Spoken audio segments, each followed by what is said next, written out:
Bonjour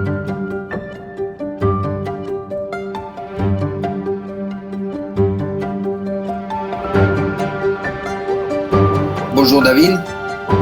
Bonjour. J'espère que tu vas bien. On va se tutoyer puisqu'on se tutoie dans la vie. Commençons justement par Open Portability. En quoi ça consiste, comment ça marche, où on en est, quels sont les derniers chiffres qu'on a. Est-ce que tu peux nous expliquer ça? Oui. Donc le Open Portability est parti de l'idée que vous m'entendez bien, ça va? Oui, ça va. Donc déjà, quelques mots sur le laboratoire Institut Lycéen Complexe où je travaille. On étudie depuis maintenant 2016, 2015 même, les débats sur des réseaux sociaux comme Twitter X. Et même on a vraiment intensivement étudié Twitter X puisqu'on avait des observatoires sur des sujets comme climat, politique, médias et pandémie, où on captait des centaines de milliers, parfois des millions de tweets par jour sur ces thèmes-là. Et ça nous a permis de voir sur plusieurs années comment ont évolué les groupes sociaux, les idées, et aussi comment a évolué l'infrastructure X elle-même par rapport à son impact sur la dynamique des débats. Donc c'est un laboratoire qui travaille à la fois donc sur le côté numérique et sciences sociales, et puis on a aussi assez vite travaillé sur des questions de manipulation d'opinion, ingérence étrangère, et des choses comme ça. X a beaucoup évolué ces dernières années, ça ne vous a pas échappé. Notamment, il a commencé dans les années 2023, enfin en 2023, à fermer l'accès aux chercheurs, contre d'ailleurs la loi européenne, puisque la loi européenne dit que les chercheurs doivent accéder à ces plateformes à des fins de recherche. Donc, mais bon, ils ont arrêté donc on n'a plus eu la possibilité de faire ces analyses, mais on a quand même eu accès assez longtemps pour voir la dégradation du climat sur X. Par ailleurs, donc en parallèle, donc il y a des nouveaux réseaux sociaux qui ont émergé et qui sont des réseaux sociaux qui sont plus respectueux à la fois du débat public et de la vie privée des utilisateurs, parce qu'ils reposent sur ce qu'on appelle des protocoles, donc des manières de communiquer de manière informatique qui sont ouverts, transparents, et sur lesquels on peut agir, et où nous aussi, chercheurs, on peut continuer à faire des études. Donc je parle des réseaux Mastodon et Blue Sky, qui sont tous les deux sur ce type de protocole ouvert et que les chercheurs se sont mis à étudier. Donc ce centre de recherche étudie X, maintenant Blue Sky et Mastodon. Quand il y a eu à la fois la prise de contrôle d'Elon Musk, puis après l'engagement d'Elon Musk en politique, puis après la victoire de Donald Trump, avec donc l'intégration d'Elon Musk dans le dispositif de l'administration américaine, il y a eu donc une fuite massive d'utilisateurs qui continue encore, de X vers d'autres réseaux, notamment Blue Sky et Mastodon, mais pas que, aussi vers LinkedIn par exemple. Et donc nous, en tant que centre de recherche, on a voulu étudier ça, cette migration. Et pour ça, on a développé donc une plateforme qui s'appelle Open Portability et qui permet à la fois, ça rend un service aux utilisateurs, c'est-à-dire que ça implémente ce qu'on appelle la portabilité de données, c'est-à-dire la capacité, la possibilité pour un utilisateur de créer une copie de son environnement social sur des réseaux ouverts, donc environnement social de X vers des réseaux ouverts tels que Blue Sky et Mastodon. Donc on les accompagne en fait dans la reconnexion sur les autres réseaux. Et nous, au passage, pour ceux qui le souhaitent, parce que c'est pas une obligation, ils peuvent nous laisser aussi leurs données et ça nous permet après d'observer cette migration. Donc ça, c'était Open Portability, qui était aussi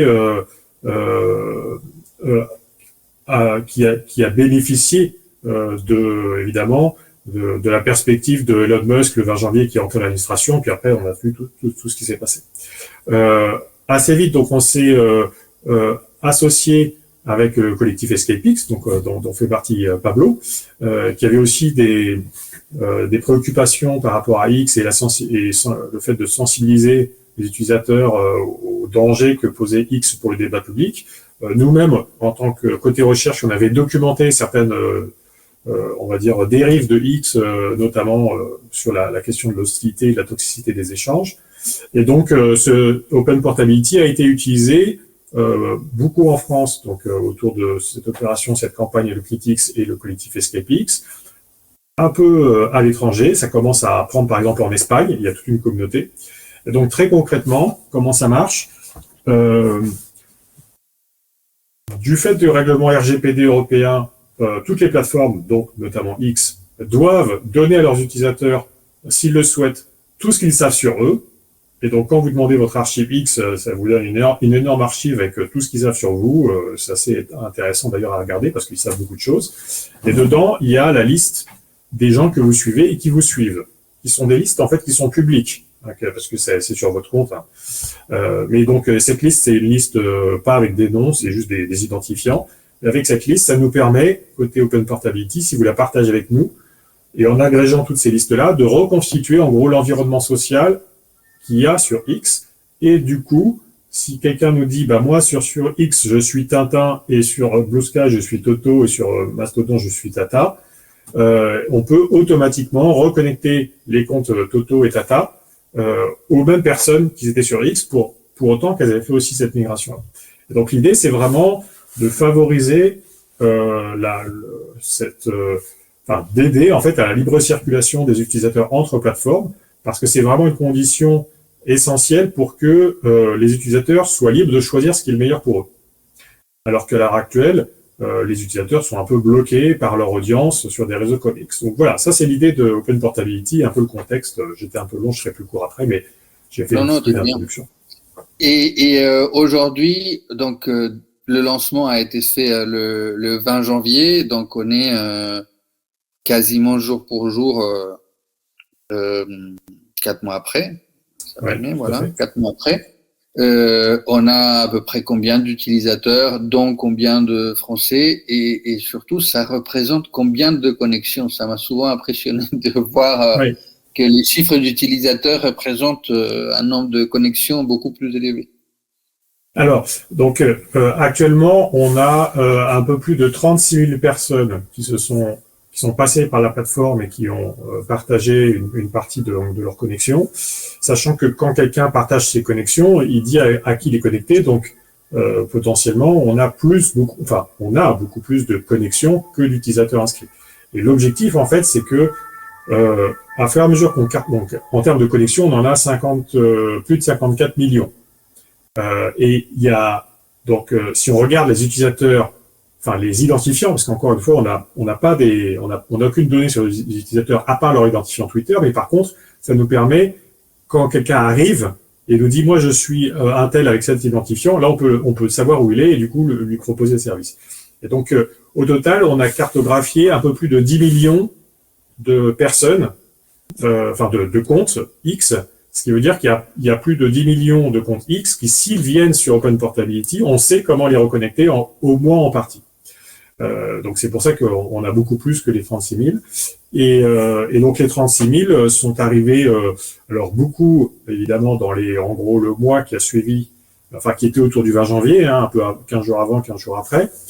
Ça s'est un petit peu ralenti après parce que, notamment on a eu à gérer une attaque en règle de personnes qui étaient contre ce genre d'initiative. Bon, on pourra peut-être en reparler. Et surtout, on a beaucoup fait évoluer la plateforme pour que ce soit plus facile, plus intéressant, plus facile, etc. Et donc là, ça reprend, en fait, c'est reparti. Là, il y a une deuxième dynamique où des gens continuent à se reconnecter. Et surtout, notamment grâce à EscapeX qui, lui, s'est internationalisé, on va commencer à voir aussi des utilisateurs d'autres pays. Et plus, on va dire, de manière plus large, un des objectifs, en tout cas de mon côté en tant que aussi chercheur et laboratoire, c'est de faire comprendre et de mettre sur le débat public la question de la portabilité. C'est-à-dire que la portabilité est dans le droit européen, mais elle n'est pas implémentée par les plateformes. Et ça, c'est un vrai problème.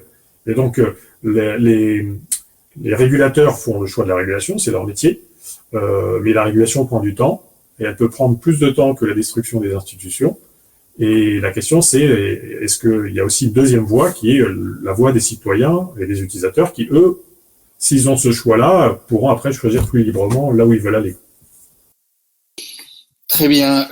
Un mot sur le livre qui vient de sortir, Musk en 50 tweets.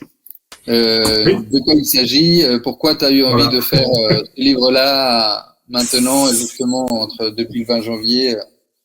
Oui, alors moi je travaille depuis très longtemps sur Twitter, comme je vous l'ai dit, ça fait 7-8 ans que je travaille sur Twitter, et donc j'ai vu le changement de Twitter suite à le rachat d'Elon Musk, et comme je suis beaucoup tout ce qui est pratique de manipulation d'opinion, qui sont majoritairement le fait de l'extrême droite sur X au niveau international, et que Elon Musk est rentré dans cette mouvance-là, on a commencé à voir comment il a instrumentalisé le réseau X, donc pour ses propres opinions, et aussi il s'est lui-même révélé en termes d'idéologie. C'est-à-dire qu'avant, il était beaucoup connu pour ses fusées et ses voitures, et maintenant, on voit qu'il y a quand même un vrai projet presque de civilisation derrière.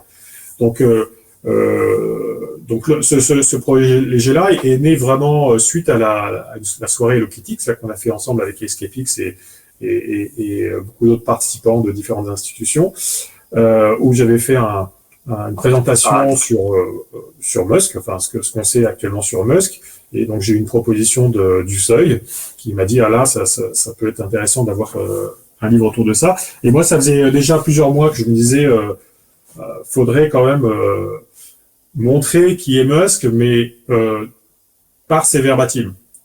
Ça fait vraiment plusieurs mois que je fais des conférences où il y a toute une partie sur Elon Musk, et donc je me suis dit voilà, c'est l'occasion.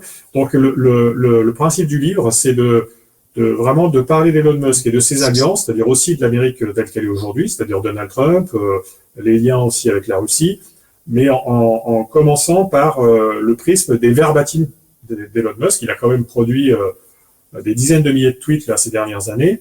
Et donc, il s'est vraiment exprimé souvent sur sa vision des choses, pourquoi il avait racheté Twitter, pourquoi il essayait de faire gagner Trump. Et c'est assez fascinant parce que ce que l'on voit, c'est que donc le principe du livre, c'est vraiment, je prends un tweet et après j'explique le fond idéologique ou philosophique ou la série d'actions qui sont derrière. Et j'en ai pris 50, plus quelques tweets d'autres personnes, pour montrer en fait comment il déroule une obsession qui lui est personnelle, qui est la conquête de l'espace. On pourra reparler, mais il adhère à une philosophie assez particulière. Et en fait, comment, pour assouvir cette envie, eh bien, il commence à faire plein d'alliances et à en fait corrompre tout simplement un certain nombre de personnalités politiques qui souvent aiment être corrompues, comme Donald Trump, et que ça crée un emboîtement entre plusieurs folies, donc la folie de Trump lui-même, qui est plutôt une folie d'argent et de contrôle, sa propre folie de Musk, qui lui une folie de conquête interstellaire où l'humanité actuelle ne compte pour presque rien, et puis aussi donc des arrangements avec Vladimir Poutine et d'autres influenceurs, parce qu'en fait quand vous êtes la personne la plus riche du monde et qui détient un des plus gros réseaux sociaux, enfin des réseaux sociaux très influents, eh bien vous avez plein de gens qui essayent de vous influencer. Donc j'essaie aussi de montrer comment plein de groupes l'ont approché et souvent ont réussi d'une certaine manière à soit le convaincre sur certaines idées, soit qu'il soit lui-même plus vocal sur des idées qu'il ne cherchait pas forcément à montrer.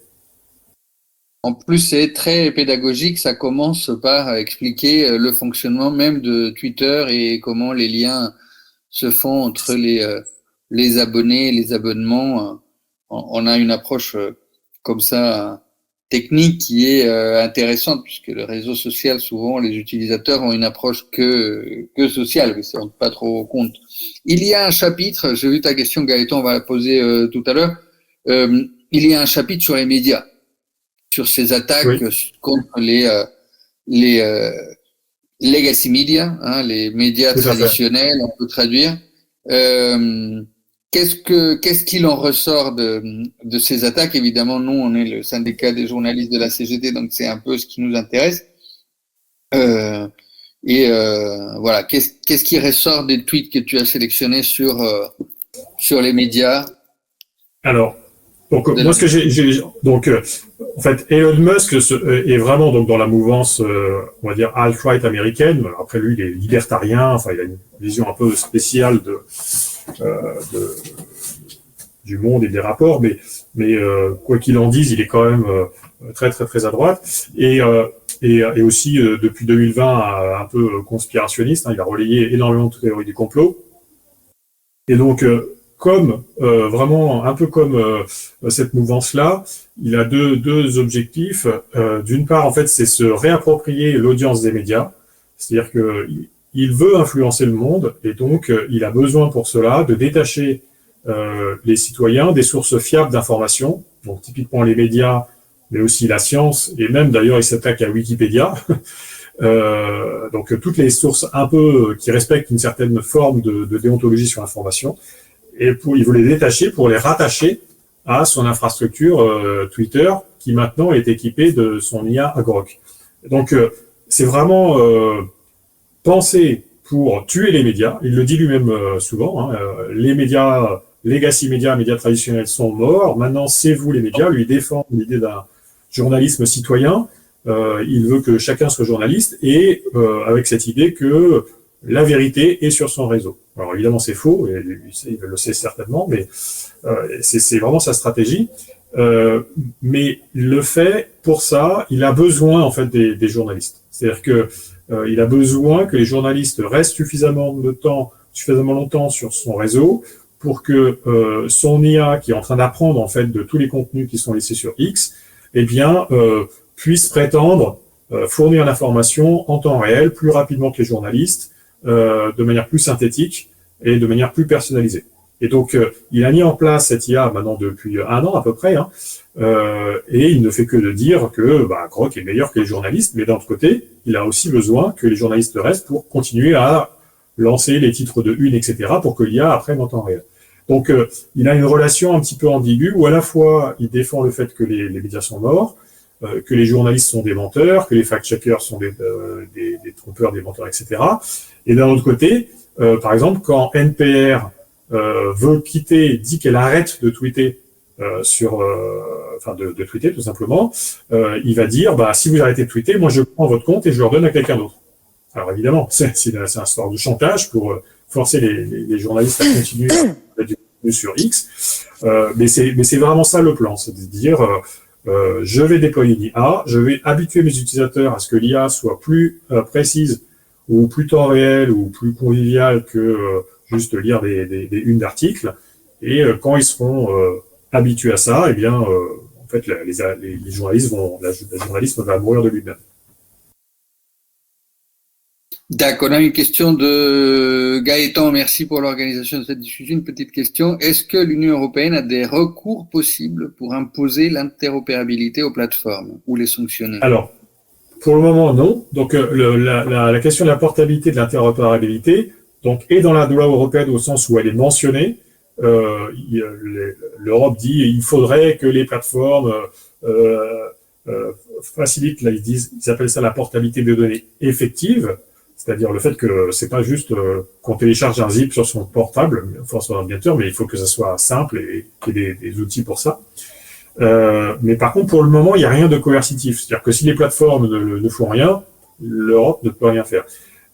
Ça sera peut-être en fait à l'ordre du jour plus tard, mais pour l'instant, c'est un peu un vœu pieux qui est dans la loi. Par contre, ça veut dire aussi que si vous l'implémentez, vous êtes complètement dans le cadre de la loi, parce qu'elle dit que même des tiers doivent pouvoir proposer cette portabilité au nom des utilisateurs.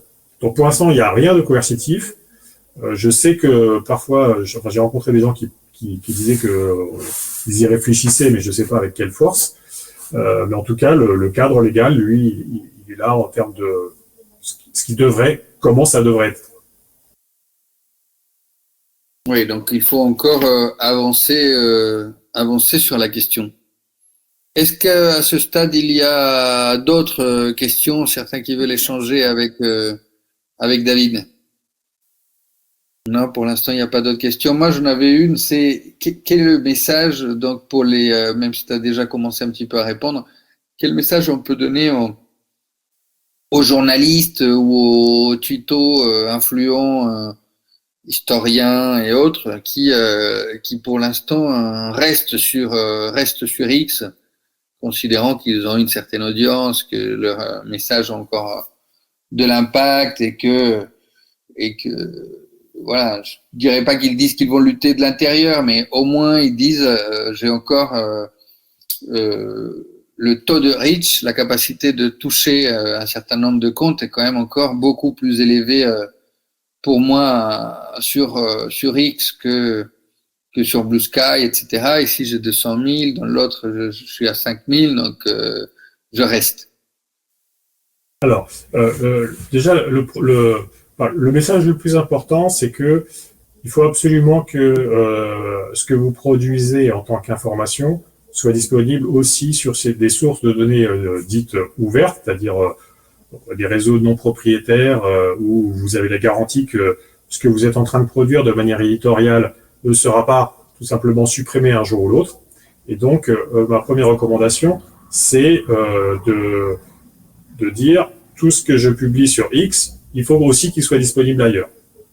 Et donc, par exemple, moi je publie plus du tout sur X, mais pendant un temps, je faisais aussi tout ce que je mettais sur X, je le mettais aussi sur Blue Sky et Mastodon. Alors c'est un peu un travail supplémentaire, mais pas tant que ça. Et surtout, c'est très important parce que déjà, ça permet aux gens qui veulent vous suivre de choisir s'ils veulent être sur X ou pas. Sinon, vous leur imposez en fait d'être sur une plateforme qui est clairement toxique. Et en plus, votre compte X n'est absolument pas garanti. J'en ai pas parlé, mais Elon Musk a fermé plusieurs comptes X de manière complètement arbitraire. On n'est pas à l'abri que pendant une élection, il ferme des comptes X aussi de manière arbitraire. On n'est pas à l'abri non plus que l'Europe décide de mener une action contre X parce que X actuellement viole la loi de plusieurs manières. Et donc, c'est possible que X soit à un moment donné interdit, tout purement et simplement. Donc, si jamais X est interdit, en fait, vous allez de toute façon les perdre, votre audience. Donc, autant commencer à la reconstituer ailleurs. Donc, ça, c'est une première chose. La deuxième chose par rapport, donc ça, c'est vraiment plus important. Il faut que l'information puisse être aussi disponible dans un réseau où elle circule de manière, on va dire, normale, et où vous avez la garantie que votre compte ne sera pas fermé pour une raison X, Y. Après, la question de l'information qui est sur X elle-même, donc ce qu'il faut bien comprendre, c'est que déjà, le nombre absolu de followers sur X est interprété très différemment du nombre sur un réseau comme Blue Sky ou Mastodon, parce que sur Blue Sky et Mastodon, vous avez plus de vraies personnes. Il y a des études qui le montrent, et il y a aussi plus de diffusion par rapport de ratio entre audience et partage, parce qu'il y a aussi moins de robots. Faut aussi savoir que certains types de contenus sont, en tout cas, il y a des gros soupçons d'invisibilisation de certains types de contenus sur X, donc en fonction de ce que vous dites, ça ne sera pas forcément diffusé de la même manière. Et surtout, l'infrastructure de X, on l'a vu là pendant l'élection américaine, est conçue pour en gros détourner l'ensemble de l'audience des différents utilisateurs vers une certaine destination. Et donc, en étant sur X et en gardant des gens sur X, vous les exposez à tout simplement à manipulation d'opinion, amplification idéologique, et aussi, par exemple, quelque chose que on a mesuré, c'est que X dans les fils d'actualité des utilisateurs amplifie ce qu'on appelle la toxicité. Donc la toxicité, c'est quelque chose que l'on peut mesurer sur les verbatims des tweets, et qui mesure en gros du taux d'attaque personnelle, d'obscénité ou de polémique d'un tweet. Et ce qu'on a pu montrer de manière vraiment très rigoureuse, c'est que ce à quoi les gens s'abonnent est différent de ce qu'ils reçoivent effectivement dans leur fil d'actualité, qui n'est qu'une autre partie de ce à quoi ils s'abonnent. Et que ce qu'ils reçoivent effectivement dans leur fil d'actualité est enrichi en contenu toxique à plus 49% en moyenne. Ça veut dire qu'en fait, la plateforme en elle-même est toxique pour ses utilisateurs, c'est-à-dire elle leur montre un environnement informationnel plus toxique qu'il ne l'est réellement. Et donc, en fait, en étant sur X, vous exposez votre audience à cette toxicité, vous exposez aussi votre audience à être détournée vers d'autres destinations que vous n'avez pas forcément envie. Elon Musk, là, ça s'est un petit peu calmé, mais pendant un temps, c'était impossible d'échapper à Elon Musk dans le fil d'actualité, même si vous n'étiez pas abonné à Elon Musk. Donc en fait, c'est tout ça, c'est rester sur X, c'est en fait cautionner ce système-là et surtout avoir aucune garantie sur ce qui va se passer demain. Donc vraiment, ma principale recommandation, c'est au minimum avoir le contenu que vous avez sur X, l'avoir aussi ailleurs et privilégier des interactions donc sur des réseaux sociaux où, eh bien, tout simplement, la circulation d'informations est neutre, enfin neutre, je veux dire pas biaisée. Sur X, vous avez vraiment quelqu'un qui contrôle les courants de l'information et vous pouvez rien. Même si vous vous battez, si à un moment donné vous avez quelque chose qui va trop dans le sens contraire de Elon Musk, ça sera certainement invisibilisé. Donc voilà. Justement, sur la toxicité, je voulais qu'on s'arrête un petit peu là-dessus parce que je ne l'ai pas évoqué en introduction, mais tu es l'auteur aussi d'un autre livre qui s'appelle Toxic Data, qui est sorti il y a 2 ans à peu près. Revenons un petit peu là-dessus. Concrètement, comment se présente cette toxicité? Tu disais c'est des messages d'insanité, d'attaque personnelle. Comment vous pouvez vous rendre compte déjà comment vous sélectionnez quels messages sont toxiques, lesquels ne sont pas? Est-ce que c'est de l'intelligence artificielle ou quoi? Et ensuite, voilà, comment ça se mesure? Est-ce qu'on peut dire aujourd'hui que tel ou tel réseau est moins toxique que tel autre? Oui, tout à fait. Alors, donc on a fait alors, la question de la toxicité, donc c'est une des dimensions. Par exemple, on a aussi montré qu'il déformait le paysage politique, mais la toxicité, on va dire, pour moi, c'est presque le plus important parce que ça crée en fait des interactions, ça renforce les interactions hostiles entre les gens. Donc là, la définition de la toxicité, c'est vraiment, on a pris des outils donc d'intelligence artificielle, plutôt plus précisément de traitement automatique du langage. Donc c'était des outils au tas de l'art à l'époque où on l'a fait en 2023, développé par l'université de Stanford. L'outil s'appelle Detoxify. Et donc c'est un outil, quand vous lui mettez un texte, il vous dit sur différentes dimensions, donc il y a attaque personnelle, obscénité, polémique, etc. Un score entre 0 et 1 sur l'intensité de ce défaut, on va dire. Donc ça, vous pouvez le mesurer tweet par tweet. Donc on l'a mesuré sur des millions de tweets.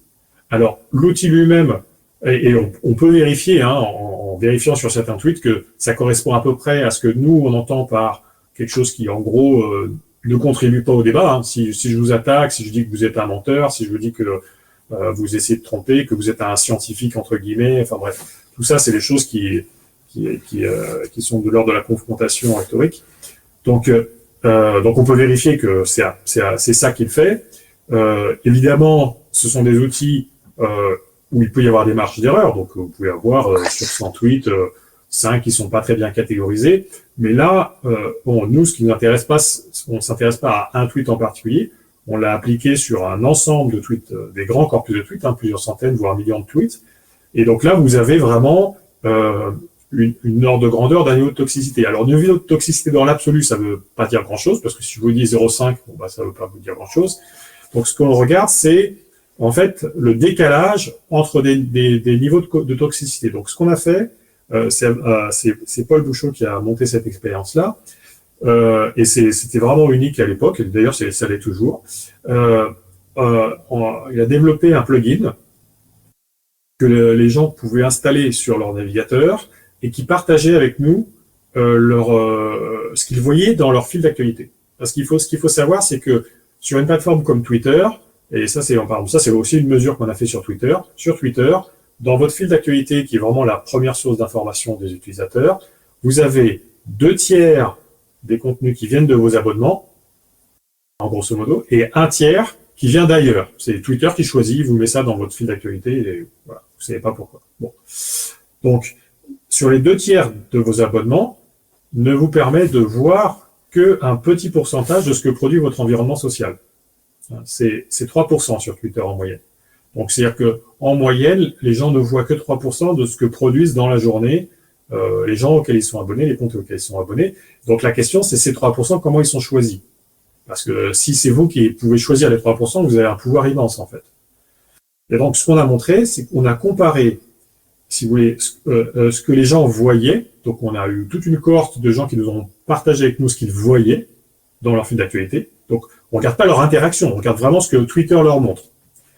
Et on a comparé ça à ce qu'ils auraient pu voir, c'est-à-dire qu'on est allé chercher tout ce qu'avaient publié leurs abonnements sur la même période de temps. Hein, donc, il y a ces 1,2 million de comptes qui ont été analysés pour notre cohorte. Et on a pris tout ce qui avait été produit. Et du coup, on a deux corpus. On a un ensemble de tweets de ce qui a été produit et un ensemble de tweets de ce qui a été vu, effectivement, enfin montré. Et donc là, on peut calculer le niveau de toxicité. Donc, on a deux nombres qui en donnent un peu une idée, mais comme je vous dis, entre 0,5, on ne peut pas savoir.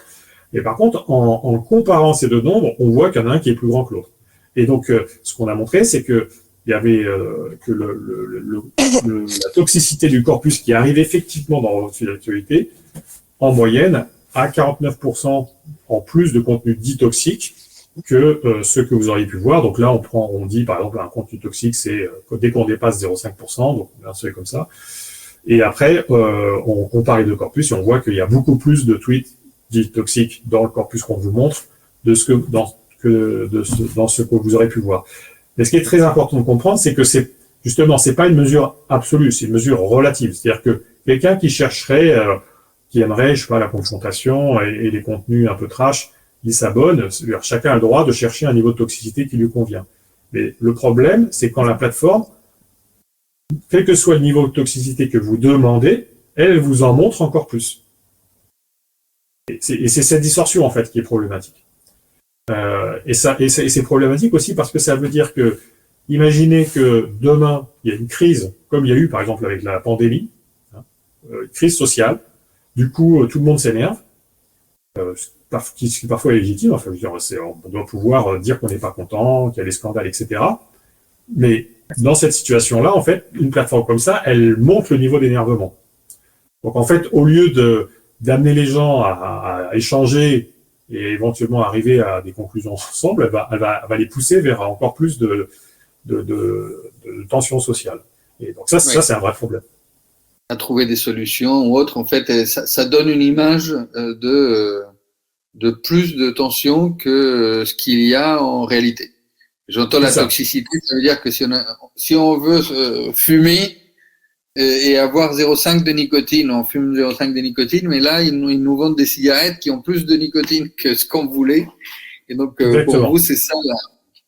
Exactement. Et d'ailleurs, juste pour faire une analogie, c'est pas la première fois que Elon Musk trompe sur la marchandise. Je sais pas si vous avez vu, mais par exemple, les voitures Tesla, le kilométrage des voitures Tesla est inférieur au kilométrage réel, ou non, supérieur au kilométrage réel, pour,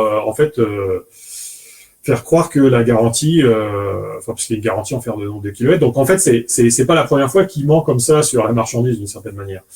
Donc, en tout cas, pour ce qui est de X, c'est un vrai problème que X en tant qu'infrastructure, qui est quand même déployée sur plus de 500 millions de personnes. En France, là, actuellement, ça a baissé de 25% quand même, avec l'opération, enfin, il n'y a pas eu évidemment que l'opération Hello Kitty, mais enfin, en tout cas, avec ce que les Français ont fait en janvier, il y a quand même eu moins 2,7 millions de personnes en moins sur X, mais il en reste quand même à peu près 7 millions. Donc, à l'échelle de 7 millions de personnes, vous avez une augmentation de la toxicité, quel que soit le contexte, en fait. Donc ça, c'est quand même un peu problématique. Alors, on a avec nous Soraya Morvan-Smith, qui est secrétaire générale adjointe du syndicat. Soraya, je ne sais pas si tu veux poser des questions. En fait, ouais, j'en ai une. Tu vois, le truc sur Mastodon, j'ai l'impression qu'il y a un truc où, en gros, Blue Sky est apparu comme une alternative un peu évidente parce que beaucoup plus facile d'usage que voilà, il y avait de l'argent chez Blue Sky et que les limites de Blue Sky en fait sont méconnues. Il y avait l'exemple de la Turquie avec les opposants dont les comptes ont été suspendus. Je pense aussi à l'exemple au Proche-Orient avec des voix palestiniennes aussi qui ont disparu. Alors j'ai pas ça fait 2 semaines que j'enseigne en Bretagne dans une école de journalisme, donc un certain nombre de choses m'ont échappé. J'ai pas eu forcément le temps de m'y plonger plus sérieusement. Sur Mastodon, le fait qu'il y ait à la fois un modèle décentralisé, européen, qui compte s'installer à Bruxelles, qui envisage un modèle un peu sur le type Wikipédia. Enfin, corrige-moi si je dis des bêtises, hein, David. Semble hyper intéressant. Et à la fois, il y a ce truc où on sait que de toute façon, faire l'effort d'aller sur Mastodon, c'est transformer ce truc-là. Mais il y a quand même pas mal de résistance pour y arriver. Et c'est hyper inégal.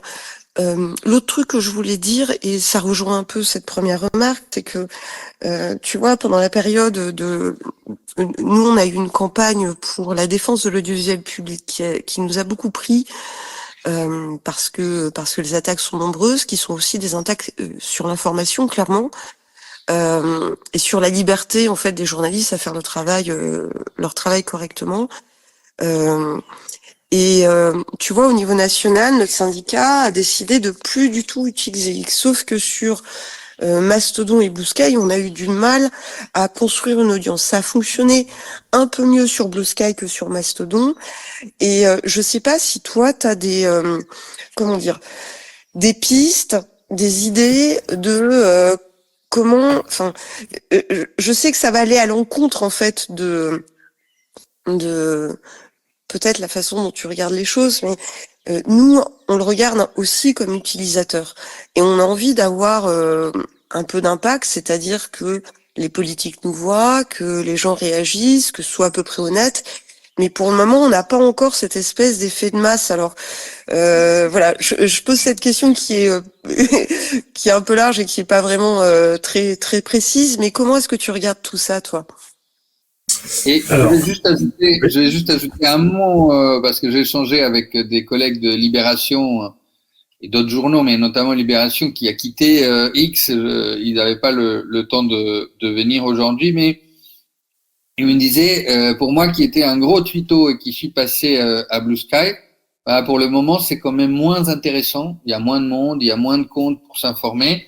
Donc, je garde un œil sur X pour ma veille sans y poster, même si je suis convaincu que rester sur X, c'est un combat perdu d'avance contre l'algorithme.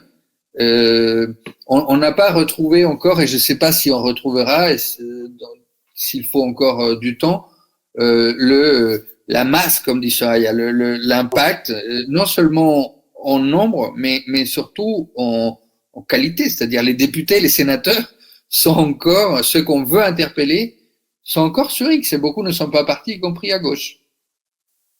En fait, il faudrait que je nuance un peu mon propos en réalité, si tu me permets, très brièvement.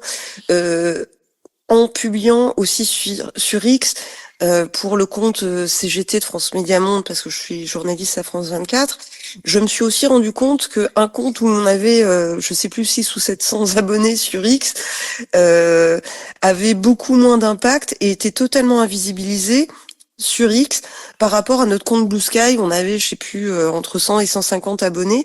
Et donc, voilà, j'ai pas de moyen de mesurer mon reach, de savoir un peu quel est l'impact de ce que je fais. Et puis en plus, on n'est pas encore tout à fait bien organisé pour se partager entre sections de France Télévisions, Radio France et INA, la liste des gens qu'il faudrait suivre, parce que ça nous permettra d'avoir à minima une, c'est pas une bulle selon moi, mais une petite chambre d'écho qui nous permettrait d'être efficace, mais voilà.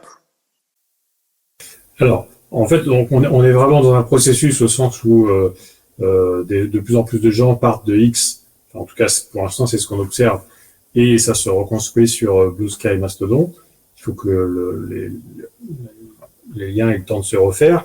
Mais alors, il faut savoir que par exemple, donc c'est vrai que beaucoup de gens l'ont observé, hein, que le reach, par follower sur X a rien à voir avec celui sur Blue Sky et Mastodon. Et d'ailleurs, il y a eu une étude qui est sortie assez récemment, là, le 5 mai, qui a montré, par exemple, là c'était sur Blue Sky, que sur Blue Sky, il y a plus de posts originaux, moins de toxicité, moins de robots, et que l'écosystème est plus sain. En termes donc là, on commence à avoir des mesures vraiment assez objectives qui comparent les deux écosystèmes et qui montrent qu'il y en a un qui est plus authentique, plus sain, moins toxique. Donc, après, par exemple, sur Blue Sky, c'est une chose, mais par exemple, je prends l'exemple de Mastodon. Donc, Mastodon, c'est encore plus petit que Blue Sky, hein. Mais ça reste, il y a 10 millions d'utilisateurs au total, à peu près, je crois, 1 million actifs par mois. Alors, on peut dire c'est rien par rapport à X ou c'est, je sais pas, peut-être 300 millions par mois ou 400 millions par mois. Mais en fait. Et combien t'as dit pour Blue Sky? Excuse-moi, David. C'était quoi, 30 millions, c'est ça? Blue Sky, actuellement, c'est un peu plus que 30 millions. Ouais, et ils sont peut-être à 35 ou ils vont vers les 40. Et Mastodon, en fait, toutes ces choses-là, ça dépend parce que ça dépend si on compte les utilisateurs actifs au moins une fois par mois, au moins une fois par jour, enfin bref. Et Mastodon, ils ont, je crois, un peu plus de 10 millions de comptes. Mais d'actifs par mois, c'est autour d'1 million, je crois, de mémoire. Hein, je veux pas dire de bêtises, mais c'est l'ordre de grandeur. Mais il y a plusieurs choses qu'il faut bien comprendre. Déjà, c'est que 1 million, c'est déjà une masse critique en fait. Hein, si vous avez 1 million de personnes qui produisent de l'info, même si après ça se sépare en plusieurs langues, ça commence déjà à être quelque chose d'important. La question, c'est s'il y a une information qui est intéressante, est-ce que cela sera au moins une fois sur Mastodon, est-ce qu'il y aura au moins un utilisateur de Mastodon qui va la sortir, et est-ce que moi, je serai capable de la voir. Donc, par exemple, un truc qui est très important sur Mastodon, c'est que sur Mastodon, et moi-même, j'ai mis du temps à comprendre ça, c'est que on se fabrique soi-même, en fait, son fil d'actualité en s'abonnant à des hashtags. Donc, Mastodon, ils ont fait le choix justement de ne pas avoir de système de recommandation. Ça viendra peut-être après, parce que de toute façon, comme c'est un truc ouvert, d'autres pourront proposer ça. Mais ils ont fait un truc où les gens peuvent fabriquer un peu à la volée leur fil d'actualité. Et donc, si par exemple, sur Mastodon, vous abonnez au hashtag Ukraine, Gaza, Trump, etc., en fait, vous avez vraiment des informations de première main sur ces sujets-là, parce que parmi le million, la chance que vous ayez qu'il y ait un bon expert de ce domaine-là, en fait, elle est assez forte. Et donc, vous avez moins de bruit, on va dire, sur Mastodon. Donc, effectivement, il y a moins de production, mais il y a aussi beaucoup moins de bruit. Et moi, ce que j'observe, c'est que ceux qui sont allés sur Mastodon, alors il y a un peu un biais, il peut y avoir, je ne l'ai pas mesuré, mais j'imagine qu'il y a un peu un biais idéologique, parce qu'il y a eu le repoussoir X Twitter, donc il y a eu beaucoup de gens plutôt progressifs qui sont allés là.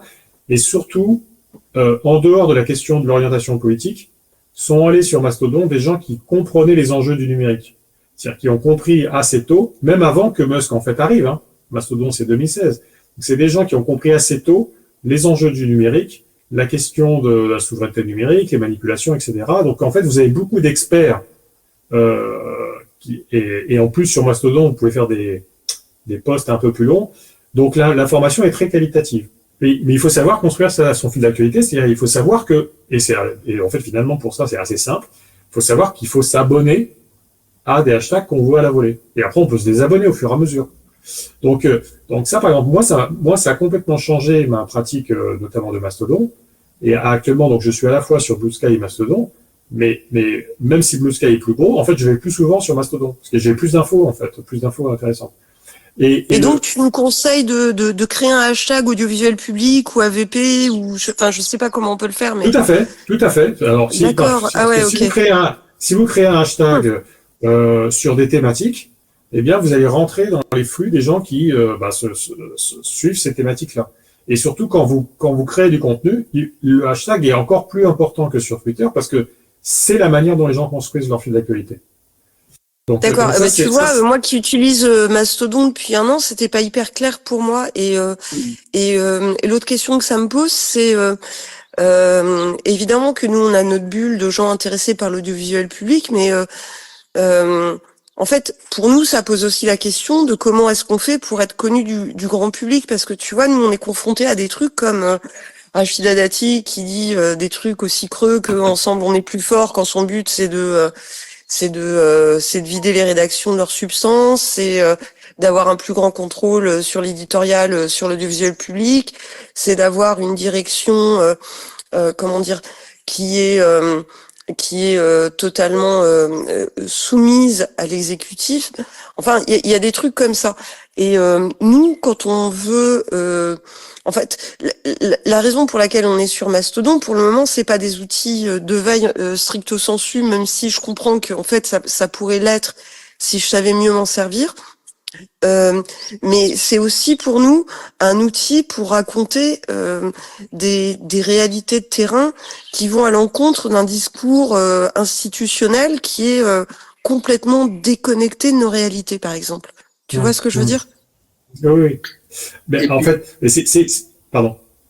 Et non, juste un mot, il y a un autre élément qui m'avait marqué au moment où on s'est rencontrés à la soirée enfin après on a commencé, début décembre, il y avait une soirée Lokitix dans une fac parisienne, on avait rencontré Renaud de Mastodon, et j'ai saisi que Mastodon est un logiciel pas sans infrastructure, et que donc il fallait mettre des infras pour pouvoir avoir notre espace, mais à partir du moment où on était sur Mastodon, ce sont nos données en fait.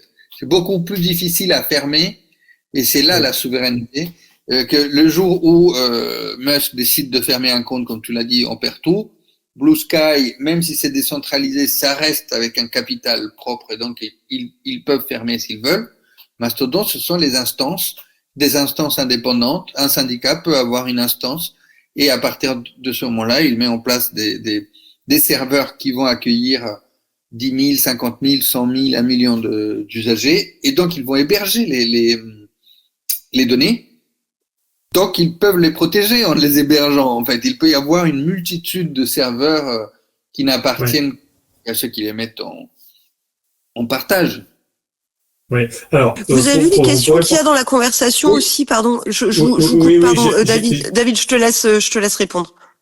J'ai vu, je vais répondre, mais donc pour répondre à vos deux questions, attends, excuse-moi, donc là j'ai été coupé. Attends, Soraya, c'était vraiment 2 mots. Il y avait la question des hashtags pour la veille, et puis il y avait la question de comment être visible au-delà de notre microcosme. Oui, donc c'est pour ça. Donc, en fait, on est vraiment dans une transition entre, je pense, vraiment 2 ères numériques. Une où on va être plus souverain sur nos données, donc ça rejoint la question de Pablo, et l'autre où on était dans une ère où il y avait captation des données, exploitation à des fins d'abord économiques, puis maintenant politiques.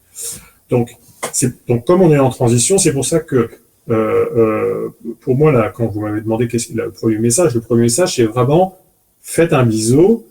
Il faut garder vous pouvez, si vous voulez, garder un pied sur des médias comme X, même Facebook, etc. Mais ce qui est important, c'est que l'information soit aussi présente ailleurs, parce que en fait, la transition, il faut qu'elle puisse se faire. Donc déjà, il y a certainement beaucoup de gens qui voudraient vous suivre ailleurs, et si vous n'êtes pas ailleurs, vous les obligez à rester sur X pour vous voir. Mais en plus, la transition va se faire de toute façon parce que il y a objectivement plus de liberté sur les autres réseaux, et ils sont plus efficients. Alors, elle se fait doucement parce qu'il y a ces phénomènes d'inertie où les gens restent pour rester avec leurs copains, mais ça va se faire progressivement. Et en fait, ce qu'il faut bien comprendre, c'est que on parle de Mastodon ou Blue Sky en disant c'est des alternatives à X Twitter, mais en fait c'est complètement différent parce que c'est des choses qui reposent sur des protocoles ouverts. Donc en fait, avec Mastodon et Blue Sky, ce qui se fait, c'est des gens qui se sont mis d'accord sur qu'est-ce que ça veut dire publier et partager quelque chose, qui sont au cœur de la fonctionnalité réseau social, mais de toutes les fonctionnalités de tous les réseaux sociaux. Sur Instagram aussi, vous publiez, vous partagez. sur Facebook, etc.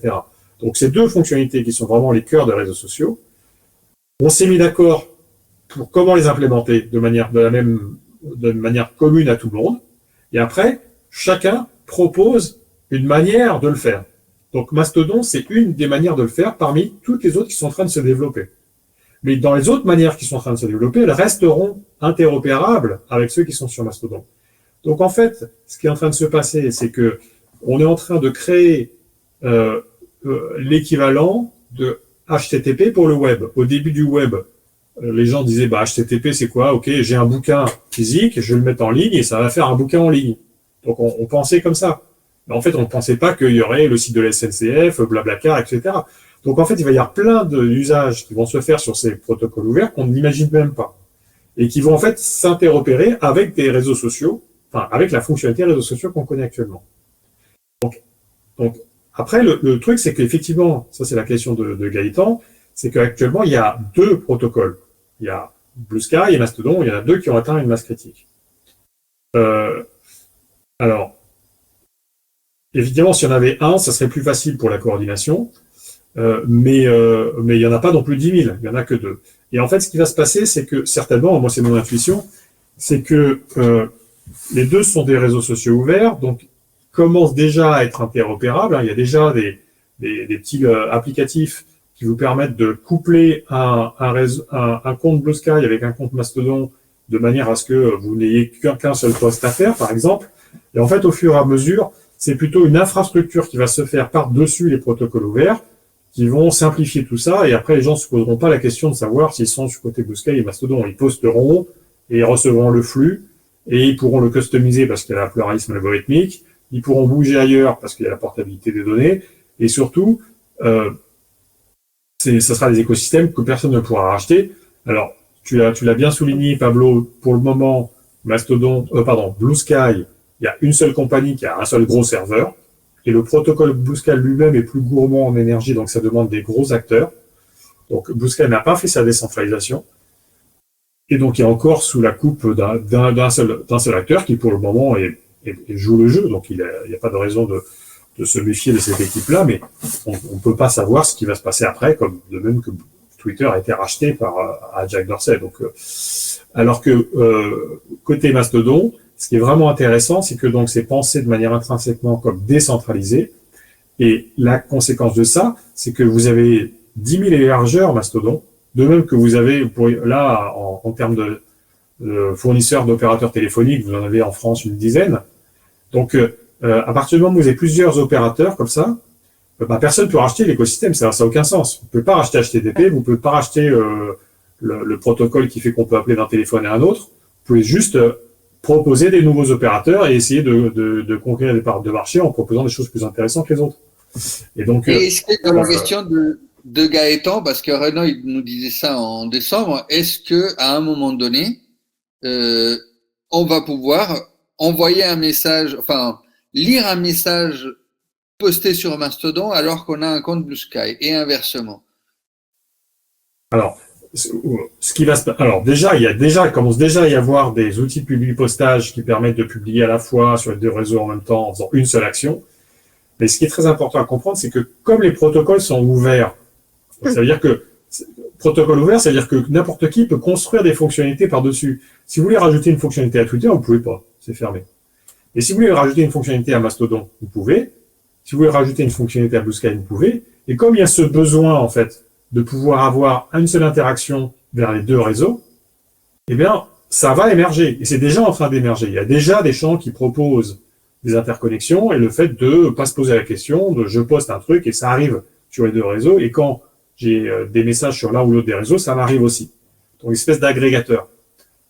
Donc, de même qu'il y a des agrégateurs Internet pour les pages web. Donc, en fait, ces choses-là commencent déjà à arriver. Et donc, c'est pour ça que, si vous voulez, il faut pas penser à Mastodon ou à Blue Sky comme un Twitter bis. C'est des environnements ouverts où il va y avoir plein de propositions d'applicatifs.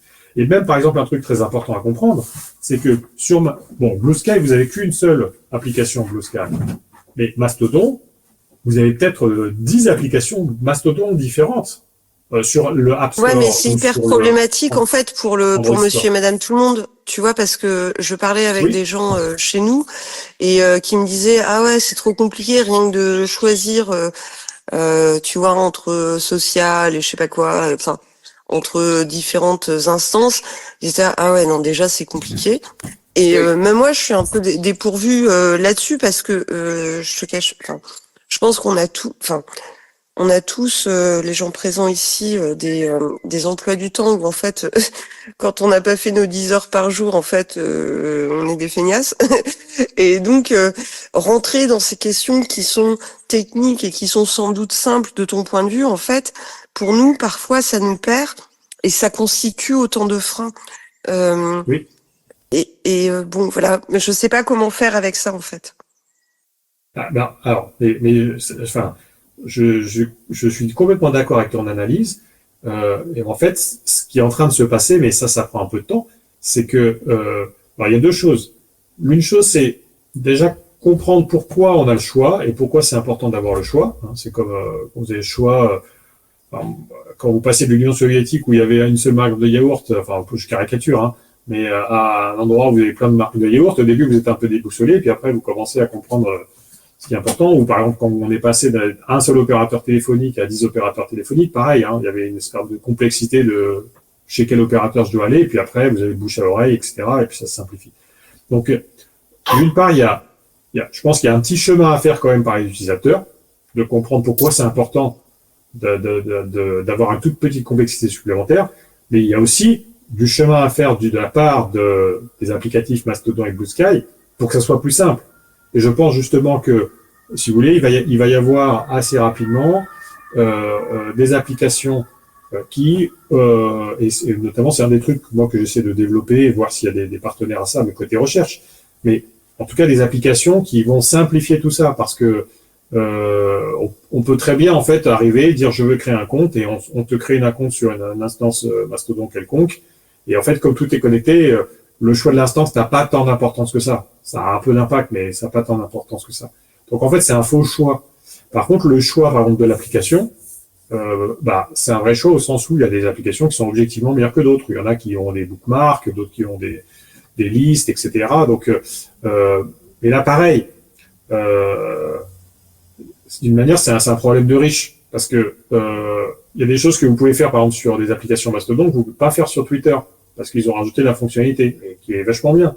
Et si vous l'essayez, après, vous Ouais, dites, mais ça, on ne maîtrise pas, tu vois, si on n'est pas ultra technicien. Enfin, nous, on est tous un peu des béotiens et c'est vrai qu'il nous manque un petit workflow simple.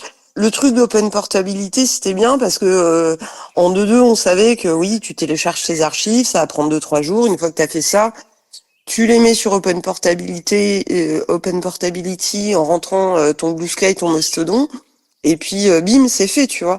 Et après, tu check pour refaire tes migrations.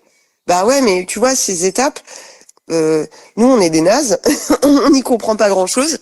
C'est pas que ça nous intéresse pas, au contraire, mais on n'a pas forcé, on n'est pas baigné dedans, et quelque part, le fait d'être quelque part incompétent, ça nous empêche de faire ce qu'il faut parfois. Et ça s'ajoute aux questions de qui est présent, etc. Et que on se dit c'est peut-être pas urgent, c'est peut-être pas nécessaire, alors que moi je suis convaincue en fait de la nécessité de Mastodon, mais j'ai du mal en fait à plaider pour en raison de toutes ces possibilités qui sont extraordinaires, mais de l'absence en fait d'un workflow simple, un peu à la Apple, où il y a un truc simple et puis des déclinaisons pour ceux qui ont passé le deuxième dan du truc, que nous, on n'a pas. Bien sûr. Mais Notamment, je pense que ça, c'est également à nous et à d'autres, à l'éducation populaire, de le faire, parce que Mastodon lui-même n'a pas les moyens de le faire. À un moment donné, c'est un espace public, c'est le lopin de terre que nous, on peut avoir. C'est pas capitaliste de ce point de vue-là, et je vois énormément la différence avec Blue Sky.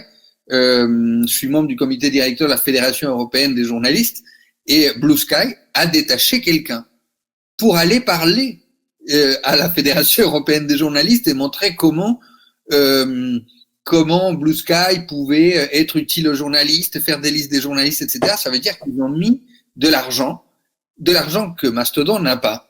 Et que si nous voulons, les syndicats par exemple, les ONG, le secteur public, si nous voulons que Mastodon ait de la place, il va falloir qu'on les aide en vulgarisant, etc. Il y a une bonne question de Gaëtan, de Soraya, que pour terminer, parce qu'il va falloir qu'on coupe, on a dépassé 1 heure, c'est OpenVibe. Est-ce que tu as un avis sur OpenVibe? Alors, je crois que je connais pas ce service. Enfin, le nom me dit quelque chose, mais je sais pas si je suis allé dessus.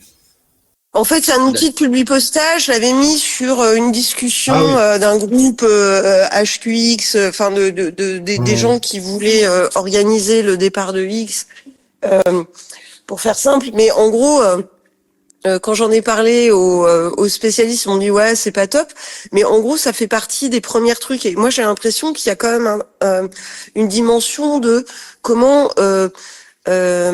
dire, comment rendre la vie d'utilisateurs qui sont pas du tout familiers avec le fait de voir tâtonner sur des applis, qui ont des trucs à leur vendre, etc. Et je doute qu'ils arrivent à se dire bah ouais, je vais faire un copier-coller, ça prend pas longtemps. En fait, ils se disent c'est galère, je poste sur Blue Sky parce que c'est là que tout le monde semble avoir migré. Et Mastodon, c'est secondaire. Donc en fait, c'est le post suivant qui va pas être à l'heure, qui va pas être à temps, etc. Voilà. Alors je sais que ça peut paraître très petit, mais j'en parle parce que c'est les trucs auxquels j'étais confrontée. Dans mes communications, maintenant, j'ai pris l'habitude quand je poste, enfin dans cette période où nous on a une lutte, alors du coup c'est là je l'ai mis sur tout, mais en fait quand j'en parle à d'autres personnes qui sont pas aussi impliquées dans des choses où faut se bagarrer, en fait ils se disent ouais bon c'est galère, laisse tomber quoi. Oui, bien sûr, c'est pas prêt. Mais si peut-être pour conclure, il faut vraiment prendre conscience qu'il y a toujours une tension entre l'autonomie et la vie privée. Enfin, le confort et autonomie. C'est-à-dire que les GAFAM nous ont eu par le confort. Ils ont dit, ça va être génial, tu vas pouvoir faire ton mail couplé avec ton agenda, etc. C'est vrai que c'est plus galère de gérer un mail, un agenda, etc. Et au final, ils ont toutes nos données. Donc, il y a un enjeu d'arriver à développer des outils libres qui arrivent à ce niveau-là de confort. Il faut bien comprendre qu'en fait, le confort, il a un prix. C'est-à-dire que justement, est-ce que tu peux nous dire en quelques mots alors, on est d'accord, enfin, moi, je suis à 100%. Est-ce que, je sais pas, est-ce que tu as des conseils pour nous, pour pas trop se prendre des murs, pour pas se dire qu'on va pas y arriver, et puis est-ce que tu as un regard sur le futur de Mastodon, c'est pas levé de fonds, mais c'est réponse aux appels d'offres de l'Union européenne. Moi, j'ai l'impression qu'il y a une fenêtre d'opportunité maintenant, mais qu'il y a aussi une extrême droite qui monte dans toute l'Europe et que peut-être elle est très courte. Est-ce que tu penses que ça a une chance de se développer comme un truc qui sera pas marginal et pour lequel on peut convaincre le grand public? Je mets de côté notre dimension militante qui vise à communiquer, à aider à ce que ce soit grand public, mais c'est quand même un questionnement ultra fort en fait. Et on n'a pas l'habitude que ce soit compliqué, et nos usages numériques, montrent autre chose. Et je me demande s'il n'y a pas un truc entre deux, c'est-à-dire le militantisme on sait exactement ce qui se passe, etc., mais comment mieux toucher le grand public? Enfin, pour moi, c'est une grande question. Enfin, voilà. Ça paraissait grandiloquent, excusez-moi, mais je pense que vous voyez ce que je veux dire. En tout cas, je pense que vraiment on a une période assez intéressante parce que beaucoup de choses vont se jouer maintenant.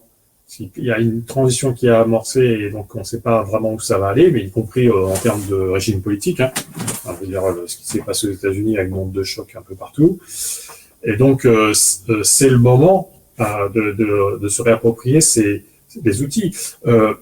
Je donne un autre exemple qui a rien à voir avec Mastodon, mais ce qui s'est passé avec le procureur général de la Cour pénale internationale, qui a été déclaré persona non grata par Donald Trump et qui du coup s'est fait couper tous ses services numériques, y compris son compte Microsoft de mail, et donc il a peu accès à ses mails, c'est extrêmement grave. Ça veut dire que si vous ne faites pas attention aux outils numériques que vous utilisez, en fait, du jour au lendemain, votre travail peut disparaître.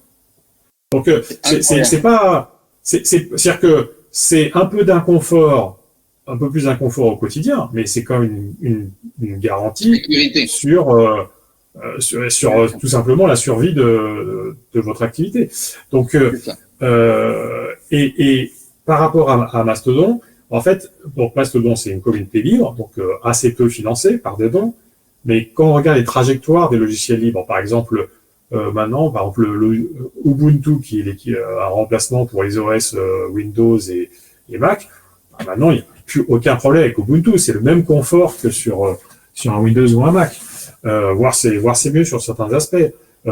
Pareil pour LibreOffice, il y a des trucs qui sont... donc, au début, c'est un peu moins bien, évidemment, parce que il faut mettre de l'argent pour un design, donc ça met un peu plus de temps. Mais en fait, à terme, c'est mieux. C'est plus performant, plus sécure, etc. Donc, si là, l'Europe arrive à mettre un peu de moyens, et c'est pas beaucoup de moyens, et Mastodon aussi, lui-même, ils sont en train de s'organiser, ils ont créé une fondation, et puis ils sont en train de mettre le paquet sur l'ergonomie, ça peut vraiment marcher. Et ça peut marcher mais bien au-delà des autres réseaux, puisque en fait, en termes de fonctionnalité, ça sera objectivement mieux. Tu sais s'ils bossent sur les outils de cross-posting eux aussi ou pas? Il y a eu un message pour toi, Soraya. Il y a eu un message sur OpenVibe, Gaëtan. Non, mais OpenVibe, c'est un truc, mais est-ce que Mastodon bosse dessus, selon à ta connaissance, David? Le message, OpenVibe est une super application qui agrège Mastodon, Blue Sky, Thread et Nostr. Le mauvais point, c'est qu'elle est sans doute développée par des crypto-bros de la Silicon Valley qui auront intérêt à la monétiser prochainement. Mais pour l'instant, c'est une super appli pour cross-poster facilement. Moi, je dirais patience, pas à pas, éducation populaire, et on va y arriver. Et c'est l'application à laquelle je faisais référence en fait, et qui a été un peu jugée négativement, d'après ce que je comprends, dans la galaxie Hello Kitty. Mais ma question, c'était à David. Est-ce que tu sais si Mastodon essaye de développer ce genre de solution? Non, je sais qu'ils travaillent là sur vraiment l'ergonomie de l'application et qu'ils veulent que notamment leur app Mastodon par défaut soit la meilleure, parce qu'il y en a d'autres actuellement qui ont plein de fonctionnalités intéressantes, mais moi j'utilise pas celle-là par exemple. Et ils sont en train de faire en sorte que leur app soit meilleure.